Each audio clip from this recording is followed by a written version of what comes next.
I'm just working on some stuff on the computer. I'm doing some worksheets and working on some other documents. And I was thinking about a client I had when I worked at this nonprofit agency.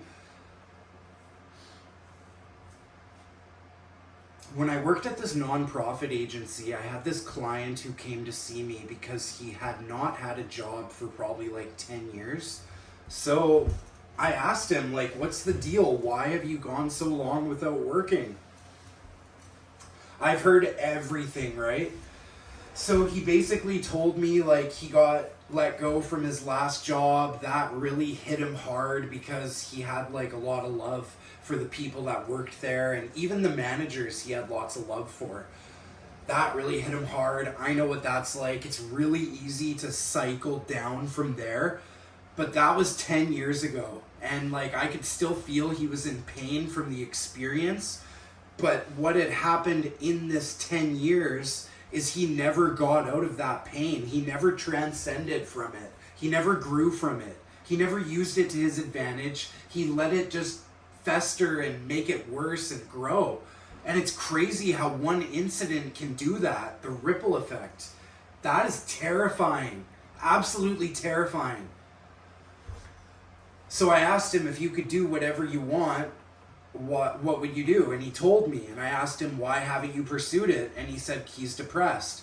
And all the professionals, all the people he spoke to, all the hoops he had to jump through to get his questions answered, to get screened, tested, have all told him he's clinically depressed and there's no point to do anything because it's going to have no result.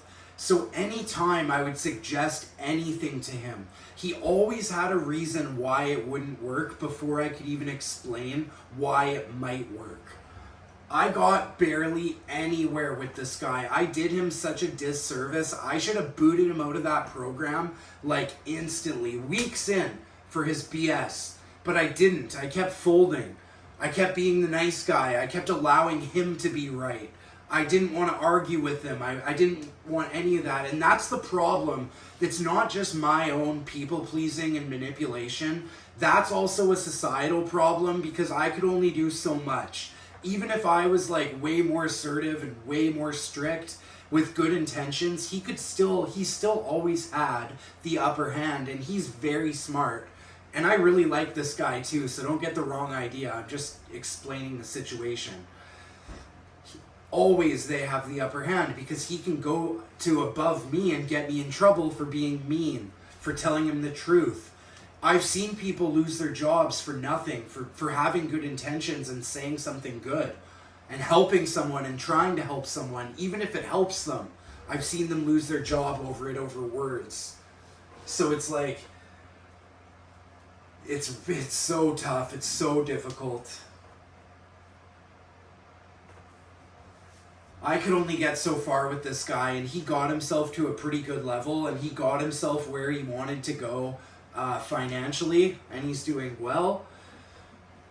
But he's still very much struggling with struggles that don't need to be a struggle, because it could have been solved and it could be solved, and every day he has the opportunity to decide he's going to fight, and they don't know him. All the people that have told him he's sick and he can't get well, and the reason why nothing has made him get well is because nothing works.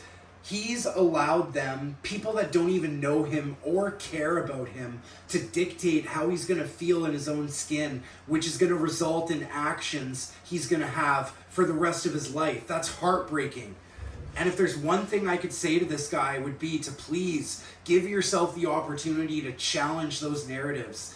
Any terrible narrative that's been like just stuck to you, no matter how long you've held on to it, the longer you hold on to it for, the more damage it's going to do and the harder it's going to be to let go. I'm telling you from my own experience. I know it sucks when we realize that like everything we thought was true was wrong, and this is bad, and we can use this to our advantage, and we need to stop. It sucks. It's humbling. Anything humbling, you have to know, comes from God, comes from the universe, for a specific reason. It benefits you. It's difficult in the moment, but it brings you to where you need to be. As long as you just do the right thing and follow your heart, tune into that intuition. It'll always guide you. You got this. You're way stronger than you think. Don't let society and don't let the managers and don't let the people above you keep you down. You are strong. You've struggled. You have an aura. You're kind. You got this. Never let society tell you what you can and can't do. You have so much potential and you know it. Food for thought.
Just leaving the sauna, steam room. Not sure if any of you guys have been to the sauna or the steam room very much, but loud door. There's no feeling like when you finish at the steam room, especially in the winter when it's cold, but the late fall will do, and then you step outside. It's the best feeling.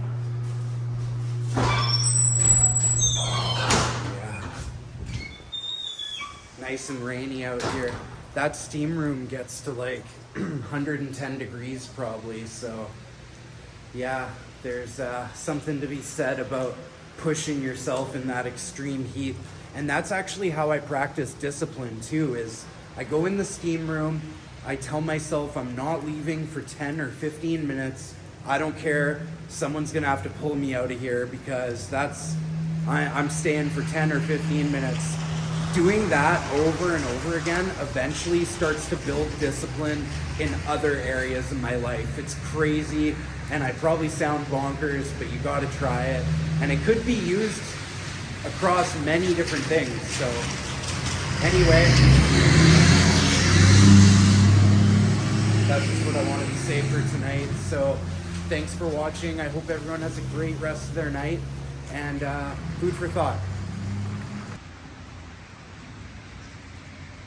Beautiful fall evening. The rain has aura.